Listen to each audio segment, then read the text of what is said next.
স্কুলে ভর্তি করার ব্যাপারে ওর সাথে আলাপ করতে এসেছিলাম। হ্যাঁ, আলাপ আলোচনার মাধ্যমে জানতে পারলাম সদা আমার বন্ধু ক্লাস 5 থেকে 7 পর্যন্ত একসঙ্গে পড়েছি। ব্যাসে সেই হতে শুরু হয়ে গেল আমার এই বাড়িতে একটু একটু করে আনাগোনা করা। সেই সঙ্গে শুরু করলে আমার বুকের ভেতরে একটু একটু করে আগুন জ্বালাতে। তোমাকে দেখলেই মনে হতো এই জন্য বনের ফুলকে জোর করে তুলে এনে ওই ঘরের ফুলদানিতে সাজিয়ে রাখা সদার একটা নিষ্ঠুর বিলাস। সাজিয়ে রাখতে পারলো কই? ডাকাত এসে তাকে লুট করে নিয়ে চলে গেল। সত্যি আমি ডাকাত, কিন্তু বন্ধুর বিশ্বাসে করে এমনি ভাবে ডাকাতি করলাম।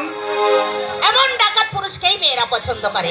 পুরুষের যদি পৌরুষ না থাকে তাকে নিয়ে মেয়েরা কখনোই গর্ব করতে পারে। আমাকে নিয়ে তুমি গর্ব করতে পারলে? কি নেই তোমার? গাড়ি বাড়ি ফ্যাক্টরি উদ্যম সাহস তোমার পাশে সদাই যে ঠিক কি উদাহরণ দেবে, মানে সিংহের পাশে মসি। না হলে আমি কিন্তু তোমাকে কেড়ে নিতে পারতাম না। চিরদিন এমনি করে তুমি আমাকে ভালোবাসবে তো গহন? তুমি গহনের জীবন, তুমি গহনের মরণ, তুমি যতদিন বাঁচবে আমি ঠিক ততদিনই বাঁচবো।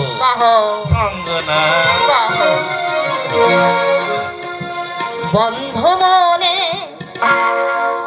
দুয়ার দিয়েছি বলে এসেছে ভগবান, এখন সবই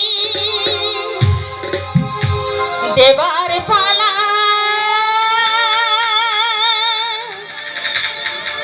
নেই তো কিছু চাওয়া,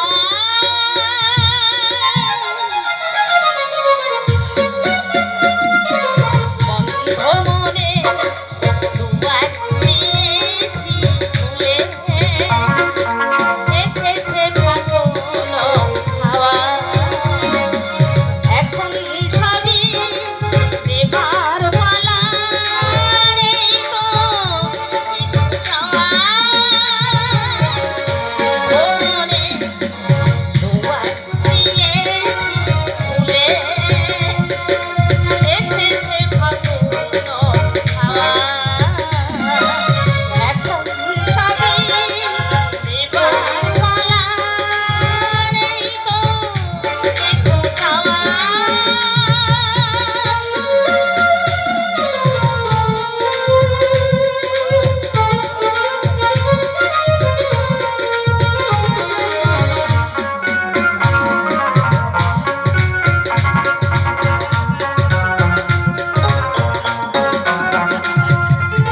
এই তো কোনো কিছুর আয়োজন, এই আজ কোনো কিছুর প্রয়োজন।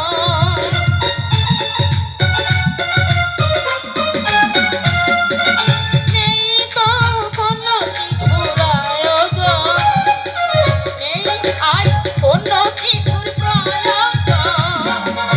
এই তো শুধু জীবন সাগরে কারণী বেজাওয়া, বন্ধ মনে দুয়ার দিয়েছি খুলে এসেছে ফাগুন হাওয়া, এখন সবই দেবার পালা। নেই তো কিছু চাওয়া।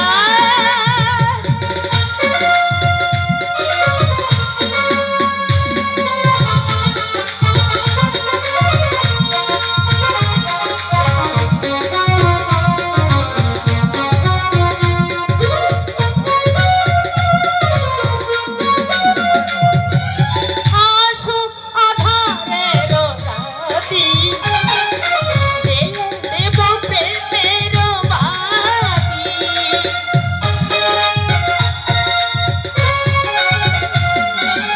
আসুক আধারের রাতি, জেলে দেব প্রেমের বাতি।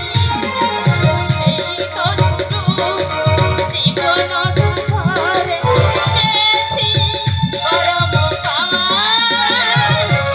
বন্ধ মনে দুয়ার দিয়েছি খুলে এসেছে ফাগুন হাওয়া, এখন সবই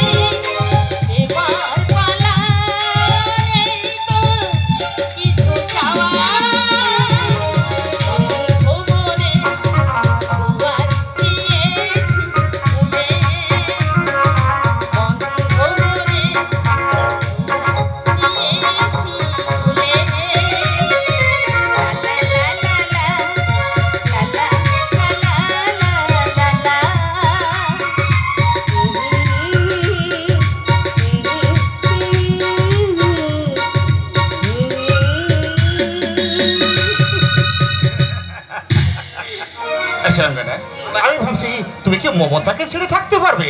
কেন পারবো না? সুকান্ত তো আমাদের কাছে কাছেই থাকবে। সুকান্ত নয় তবে অঙ্গনার অঙ্গনে আজ গহনের প্রেমের পূর্ণতার অভিষেক হলো। এই দিনটিকে আরো মধুময় করে রাখতে আজ থেকে সুকান্তর নাম দিলাম অভিষেক। খুব সুন্দর নাম। আমার একটা কথা রাখবে, বেশ বলো। অভিষেককে কোনোদিন তুমি বুঝতে দিও না যে তুমি ওর জন্মদাতা নও। আচ্ছা কথা দিলাম, আমি কখনোই বুঝতে দেবো না। ও আসছে, তুমি গাড়িতে গিয়ে বসো। ঠিক আছে আমি যাচ্ছি, তুমি বেশি দেরি করো না কিন্তু।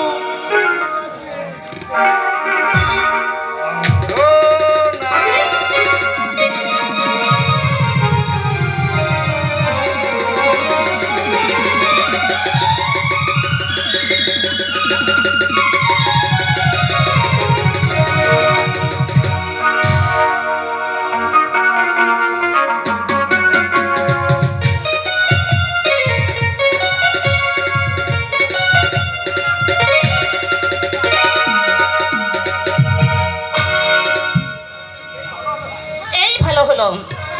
শুধুমাত্র বেঁচে থাকার তাগিদে যে বাঁচা, সে বাঁচার কোনো মূল্য নেই। একটু দেরি হয়ে গেল। তাতে আমার কোনো অসুবিধা হয়নি।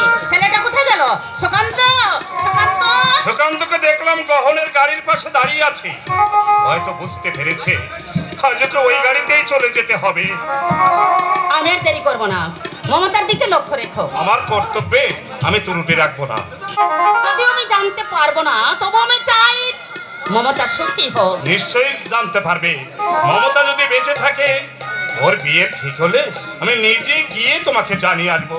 অবশ্য তোমার ঠিকানাটা যদি আমার জানা থাকে। সেটা তোমার ইচ্ছা। তোমার জামা কাপড় সবকিছু গুছিয়ে নিয়েছো তো? দরকার নেই, আমি যেখানে যাচ্ছি সেখানে ওগুলো ঘর মোছা ছাড়া আর অন্য কোনো কাজে লাগবে তা না। অবশ্য ঠিক। ধন প্রচুর অর্থবিত্তের মালিক, আমি গরিব। পয়সার অভাবে তোমাকে একজন ভালো ডাক্তার দেখাতে পারিনি। তোমার ওই পেটের যন্ত্রণাটার জন্য এবার একজন ভালো ডাক্তার দেখে নিও।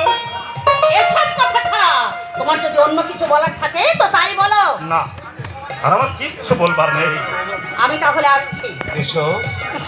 আমি যাচ্ছি। অঙ্গনা, আজ দুজনা দুটি পথ গো, দুটি দিকে গেছে বেঁকে। তোমার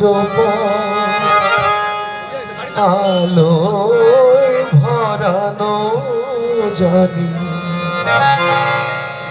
আমার